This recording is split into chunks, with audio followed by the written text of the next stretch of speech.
Nós temos falado aqui sobre a filosofia do direito. Mas afinal de contas, o que é isso? Existem várias definições sobre o que é a filosofia do direito e qual é a sua função. Arthur Kaufmann, por exemplo, diz que a filosofia do direito é um ramo da filosofia, não um ramo da ciência do direito. Contudo, não se pode considerar a filosofia do direito como uma classe especial dentro do gênero filosofia. A filosofia tem sempre, e em todas as suas formas, relação com os problemas fundamentais do ser do homem, daquilo que Karl Jaspers chama de o englobante. Em outras palavras, a filosofia trata sempre do essencial. A primeira coisa importante que Kaufmann diz aqui é que a filosofia do direito não é um ramo do direito, mas da filosofia. Desde Platão, os filósofos afirmam que enquanto as ciências recortam a realidade e tratam apenas de uma parte dela, a filosofia se recusa a fazer isso e trata da totalidade da realidade. Em segundo lugar, ele fala que a filosofia tem a ver com aquilo que é o essencial. Nós, da filosofia do direito, estamos preocupados em saber o que é o essencial do direito.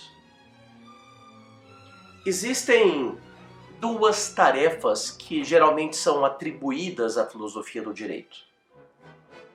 A primeira nós podemos chamar de teórica e a segunda de prática.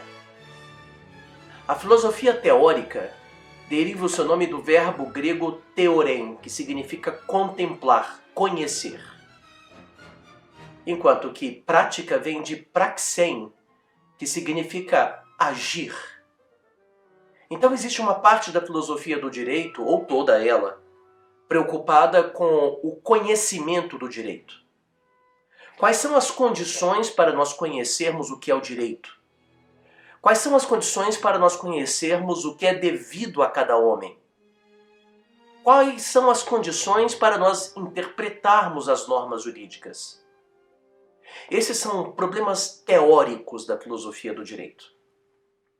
Mas existem também problemas que nós chamamos de práticos. Como o homem deve agir? Como as regras do direito devem regular a vida em sociedade? Em outros termos, o que é a justiça? Desde os gregos, o homem se preocupa em explicar filosoficamente o que é a justiça. Mas mesmo antes de se dedicarem à filosofia, os gregos se dedicaram a conhecer a justiça por meio do mito.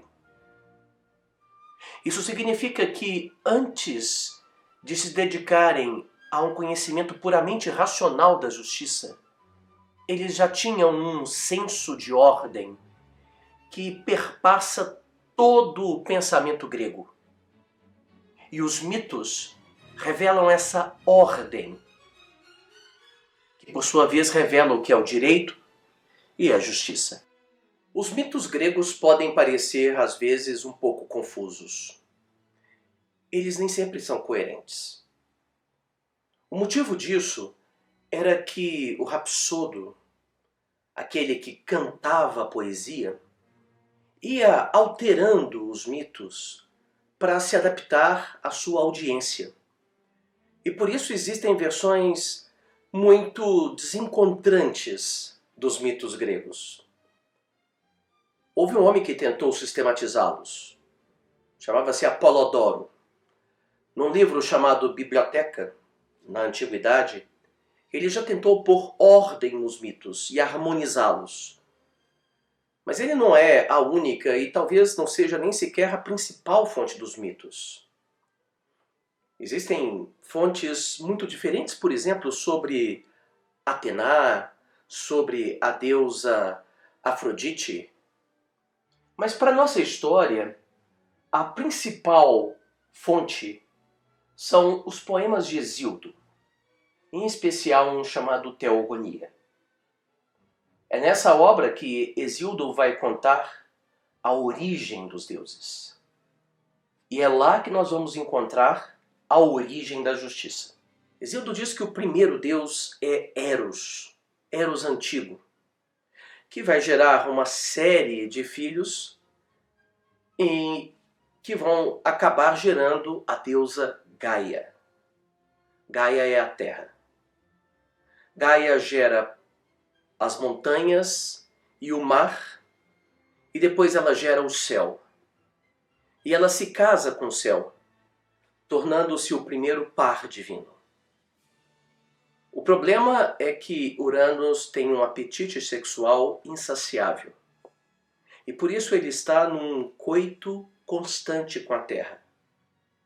A Terra vai gerando os filhos do céu, mas eles não podem nascer. Não suportando mais essa dor, ela pede para o seu filho caçula, Cronos, o tempo, que a livre do sofrimento. Ela forja então uma lâmina de metal e ele castra o seu pai. Urano sente uma dor terrível e se afasta da Terra.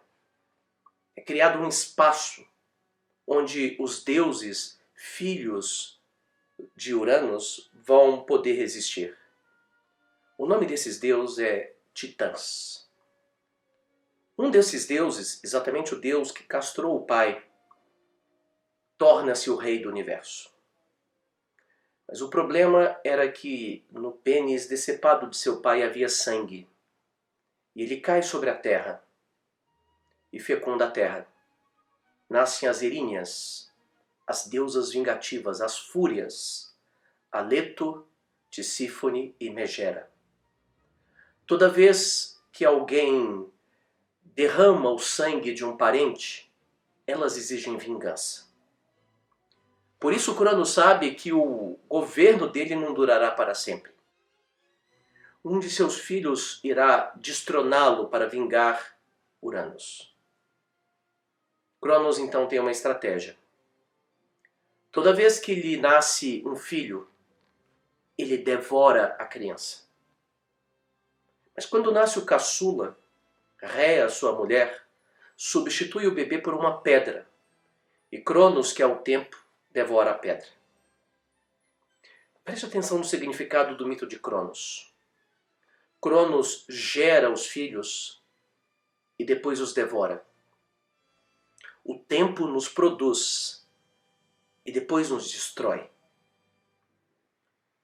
Essa criança que foi poupada vai ser levada para longe e vai ser criada longe de Cronos. Seu nome é Zeus. Zeus volta, oferece um fármaco para o pai e Cronos bebe o fármaco. Fármaco é uma droga.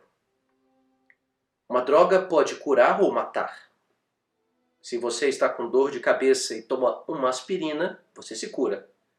Se você toma 1 quilo de aspirina, você morre de hemorragia. O fármaco não pode matá-lo, mas Cronos começa a ter uma indisposição gástrica e começa a vomitar. E vomita os irmãos de Zeus. Ele vomita primeiro a pedra. Essa pedra marca o centro do mundo, o lugar do nascimento dos deuses. É o Onfalos, o umbigo, que se encontra em Delfos. Zeus e seus irmãos começam uma guerra com os titãs.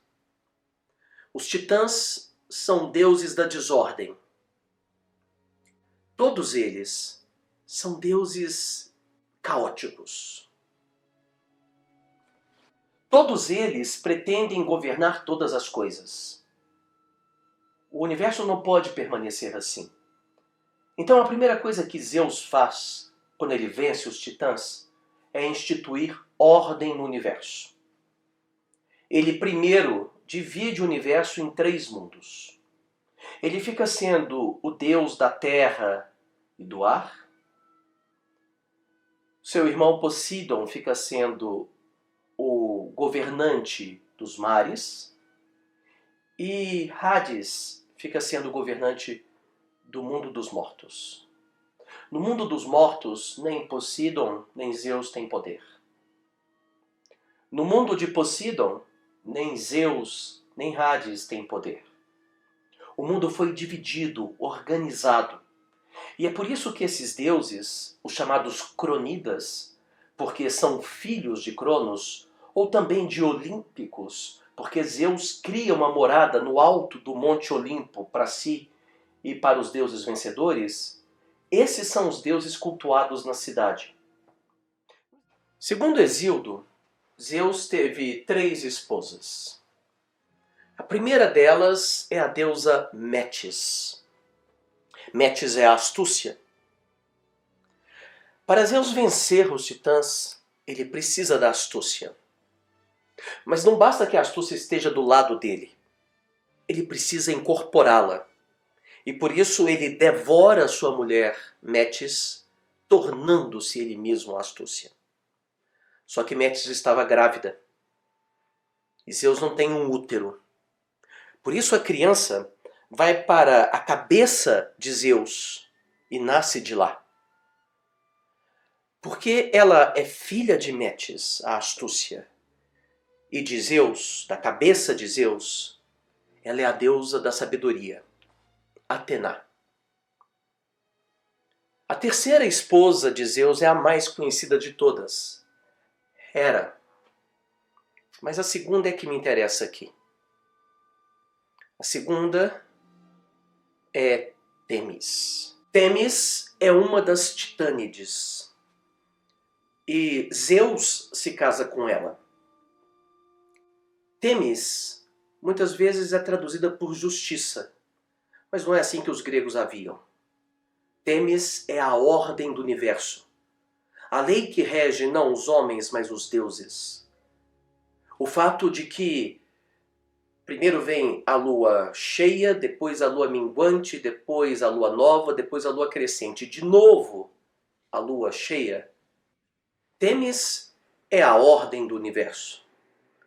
Zeus é o poder. E eles têm 3 filhas, que são chamadas de Horae, as horas. 3 irmãs. Elas se chamam Eunomia, Irene e Diké.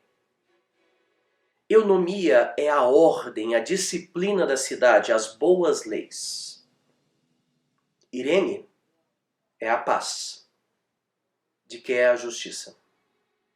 Daí vem a palavra dikaion, justo, e dikaiosune, justiça. Percebe o que o mito está dizendo? O mito está dizendo que a justiça é irmã da paz e das boas leis. E é filha da ordem e do poder. Se você tirar a ordem, é pura violência. Se você tira o poder, a ordem não consegue se instalar no universo. A função da justiça é a paz, e ela consegue isso por meio das boas leis. O mito é muito rico, mas eu quero voltar agora nas Eríneas. Quando o Agamenon parte para a guerra de Troia, ele precisa sacrificar a sua própria filha, Ifigênia, para que o vento volte a soprar. Só que as Eríneas exigem vingança. E durante os 10 anos em que ele está longe, elas atormentam a mãe de Ifigênia, mulher de Agamenon, Clitemnestra. Quando Agamenon volta, Clitemnestra o mata. Mas nesse momento as Eríneas entram em cena novamente e exigem do filho de Agamenon e de Clitemnestra que vinguem o sangue do seu pai e mate Clitemnestra. E é isso que Orestes faz. Mata Clitemnestra e o seu amante, Egisto. Mas aí novamente as Eríneas entram em cena e exigem que o sangue derramado de Clitemnestra por Orestes seja vingado. Percebe que há um problema aí? Toda vez que nós fazemos justiça com as próprias mãos, nós cometemos um crime que precisa ser justiçado. Os homens não podem fazer justiça com as próprias mãos. A deusa Atena, então, decide criar um tribunal em Atenas, no Areópago. A função desse tribunal é julgar perpetuamente os crimes de sangue. Ela chama um número par de jurados entre os homens mais justos, mais sábios, mais velhos de Atenas, para decidirem primeiro o caso de Orestes. E os votos empatam. Então a deusa Atena, chamada de Minerva pelos romanos, é chamada a proferir um voto de desempate. O voto de Minerva. Veja na peça Eumênides, de Ésquilo, como é que Atena funda esse tribunal. Ela diz assim: prestai toda atenção ao que instauro aqui, atenienses, convocados por mim mesma para julgar pela primeira vez um homem, autor de um crime em que foi derramado sangue. A partir desse dia e para todo sempre, o povo que já teve como rei Egeu terá a incumbência de manter intactas as normas adotadas nesse tribunal na colina de Ares, onde as Amazonas, iradas com Teseu, instalaram seus tronos e ergueram suas tendas quando aqui chegaram na tentativa de conquistar a cidade. Em frente à fortaleza dos atenienses, elas ergueram as muralhas altaneiras da nova cidadela. Nas proximidades, fizeram santos sacrifícios ao deus Ares, dando por isso à elevação rochosa o nome preservado de Colina de Ares. Sobre essa elevação, digo que a reverência e o temor, seu irmão, seja durante o dia, seja de noite, evitarão que os cidadãos cometam crimes, a não ser que eles prefiram aniquilar as leis feitas para o seu bem. Quem poluir com lodo ou com eflúvios turvos as fontes claras, não terá onde beber. Nem opressão, nem anarquia, eis o lema, que os cidadãos devem seguir e respeitar. Não lhes convém tampouco expulsar da cidade todo o temor. Se nada tiver a temer, que homem cumprirá aqui os seus deveres? Se fordes reverentes ao poder legítimo, nele tereis um baluarte inexpugnável de vosso território e de vossa cidade, como nenhum povo possui, nem lá na Sítia, nem mesmo na famosa pátria do herói Pélops. Proclamo instituído aqui um tribunal incorruptível, venerável, inflexível, para guardar eternamente vigilante essa cidade, dando-lhe um sono tranquilo. Eis a mensagem que vos quero transmitir, atenienses, pensando em vosso futuro. O que nós vimos aqui nesse mito foi a passagem da autotutela para a jurisdição. O mito significa que é preciso atribuir a um terceiro Estado a solução das contendas, dos impasses da sociedade. Um terceiro imparcial que vise instituir a paz por meio da lei e da justiça.